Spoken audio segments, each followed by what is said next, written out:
Second chances. Credit to Granny Gunslinger. The following is a true story with real people and real media attention.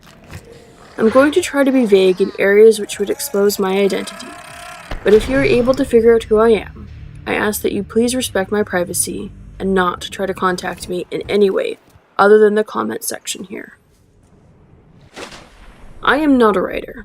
I'm sure that will be obvious to some of you, but I'm confident that I will be able to express myself in a readable manner. I'm simply a grandma who made an account to tell this story. After reviewing my options, I chose here as my outlet, because even if I am not believed, you will at least pretend to. I don't think I could bear being called a liar or being laughed at after sharing something this intimate. You will be the first people to hear this story in its almost entirety.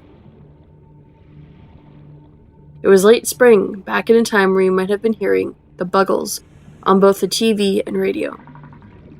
My husband of 2 years and I were doing what we loved most, enjoying the great outdoors. We had already visited most every national park and forest on the west coast of the United States. But this time, we were at a place that was special to us. A place that seemed to call to us. To us, the beauty of this wilderness was almost spiritual. This isn't a place we visited. It is a place we explored, a place we engulfed ourselves in, a place we felt compelled to know every nook and cranny of. We were slowly working our way up a calf-deep stream to a waterfall that we had found on a previous trip. The difficulty it took to get to this waterfall and the fact that there was no trail made us feel like we were the only humans to ever see it, even though I'm sure this isn't the case. We were about halfway to our own private paradise when I felt the need to tinkle. I got out of the stream and pushed my way through about 5 yards of bush to a tiny clearing where I felt comfortable enough to do my business. As I was getting started, I had a weird sensation. I'm not going to be able to explain it perfectly with words, but I'll do my best. It was a vibration. I could hear and feel it. It was very faint, but I distinctly heard a soft buzzing and could feel it gently pulsating through my body. My instincts told me something was wrong, but I ignored them and finished up with what I had set out to do. Local radiation readings exhibit characteristics consistent with the central degradation of the Aurora's dark matter drive core. A quantum detonation will occur with a probability of 85.5%. Advise observing a 1 kilometer safety. When I got back to the stream, my husband was gone. Much happened in the next few seconds. I was surveying the forest all around me to see if he too might have gone off to use the bathroom, but I didn't see him. My thoughts were racing. Was he hiding from me? What is that buzzing? I called out to him, but there was no answer. My head was on a swivel. Where did he go? I saw him a couple of yards downstream from the direction we had came. Just as I caught a glimpse of him, he turned left and disappeared into the woods. I knew something was wrong. I could feel it. I started sprinting down through the water as fast as I could, falling on submerged rocks every few steps. I was completely soaked with a mildly sprained ankle when I got to the spot that I saw my husband vanish into the darkness of the forest. I noticed that the vibration was much stronger and louder, and I didn't take time to think about it. I started in after him. On solid ground, I was making much better time than I was in the stream, but it was at the expense of my body. I could feel the branches and thorns of various vegetations cutting me to pieces, which I suppose helped me forget about the pain in my ankle. I kept pushing forward. After about 30 seconds to a minute of running, which felt like a marathon, I saw my husband's bare back up ahead of me. As I was yelling his name and crashing through the forest, I noticed his clothes placed neatly on the ground. I didn't stop to think about it at the time. My husband was not moving, just standing there naked. So I slowed my pace and started walking towards him. I was within 20 feet of him then, so I was just saying his name instead of yelling it. When I called his name, it was an odd feeling. I heard myself saying it, but it felt as though my voice was coming from worlds away. I realized the vibration was buzzing through my body so violently that I quickly pondered how I wasn't not falling apart. The noise was almost unbearable. For lack of a better way to describe it, I'm going to just rely on the strange thought that flashed in my head that day many years ago. It sounded like a never-ending pterodactyl cry, but distinctly electronic at the same time. I was soon standing directly behind my naked husband, gently calling his name, but he was not responding. I delicately put my hand on his shoulder, and as my palm made the slightest contact, he swirled on his dime and his hand shot out and grabbed my neck. His eyes were looking upward and to the right. I had some strange thoughts as I lost consciousness. How did he see me with his eyes like that? Is this what they mean about eyes rolling back in the head? How am I going unconscious so quickly? It must be supernatural. I found out later that there's a blood choke, which puts you out in about 8 seconds if you're grabbed just right. I awoke just moments after I faded off into darkness. The noise was gone. Thank God. My naked husband was holding me and screaming my name while wailing, "What did I do? What did I do?" I smiled at him and told him everything was okay. We walked back to where his clothes were neatly placed on the forest floor, got him dressed, then got back to camp, packed up, and drove home. I tried multiple times to initiate conversation about what had just happened, but my husband refused to engage. All he kept doing is saying how sorry he was. I kept telling him that it wasn't him, but he wasn't having it. He was convinced that he had a mental break. We drove some hours back to our little starter home where my husband immediately packed a suitcase. He told me that he wasn't safe to be around and that he was leaving for my own safety. I did everything in my power to get him to stay, but his mind was made up. I made him promise to call me the next day, which he agreed to. Over the next year, my husband and I talked every day. Neither he or I even remotely took steps towards moving on from one another. I knew what had happened in the woods that day was something unexplainable and not my husband going insane. I think he knew this too, but he wouldn't admit to it. He wouldn't even talk about it. He simply paid rent on a little house that he wasn't living in and called me every night at 7 p.m. After a year, I told him it's time to come home. The episode was obviously a one-time deal. He agreed under one condition. He got me a pistol and made me learn to use it. He made me promise that if he had another episode that I would put him down. I lied and promised. Many years went by, and my husband never mentioned the incident, and he immediately shut down any attempts I made to bring it up.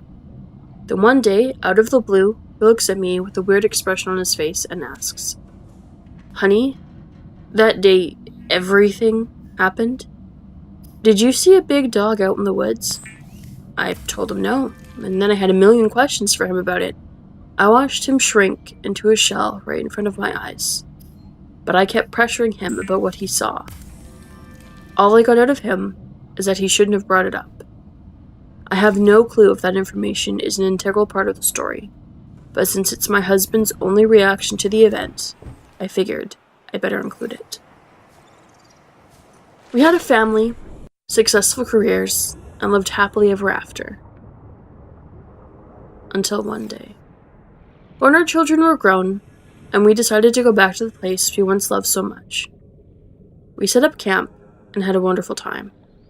Each day, we ventured out to one of our favorite hidden little gems.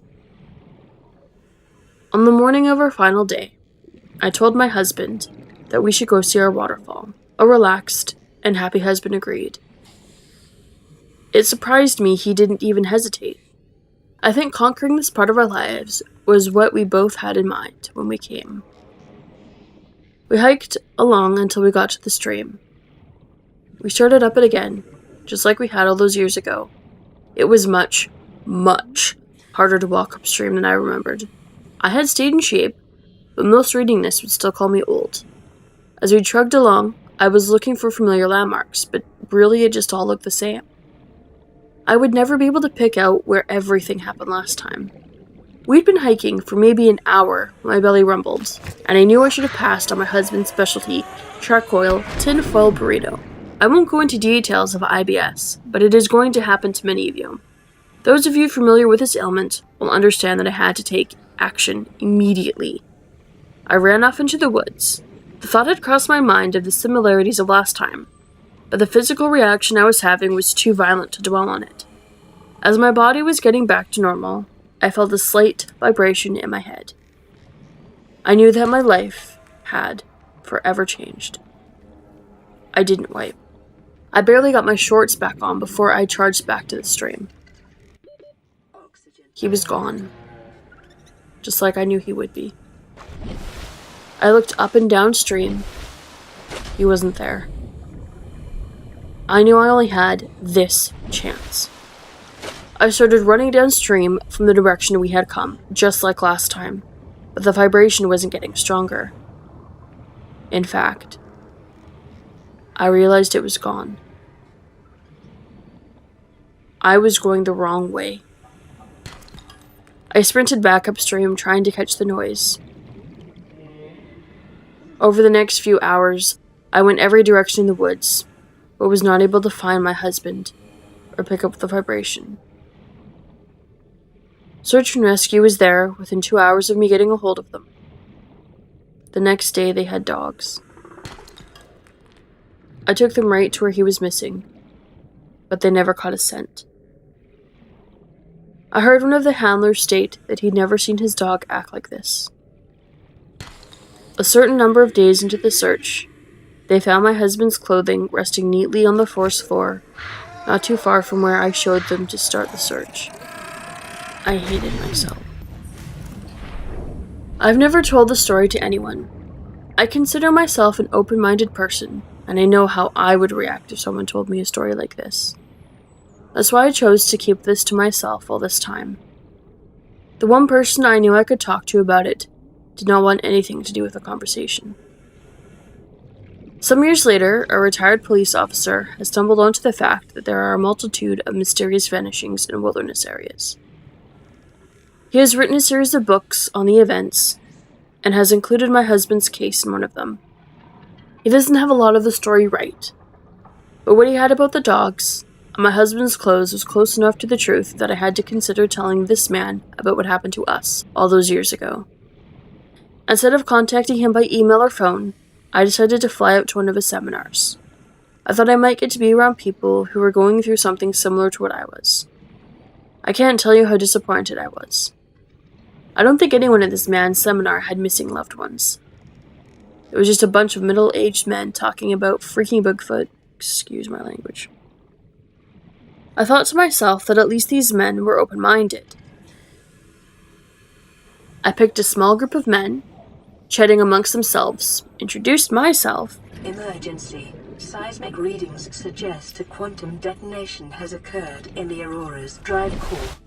The central dark matter reactor will reach a supercritical state in T-minus 10, 9, 8, 7, 6, 5, 4, 3, 2.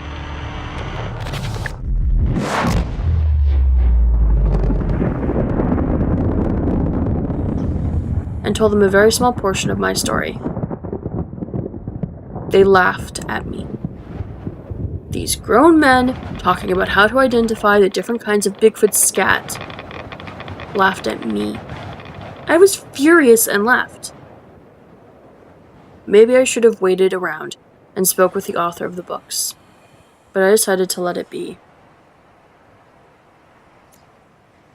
Once again, with enough due diligence, you'll definitely be able to figure out who the author is, who included my husband in one of his books. Even though I think I've changed enough to disguise who I am. If I'm wrong, and you figure it out, please keep it to yourself. Thank you for listening to this. I've needed it off my chest for some time now.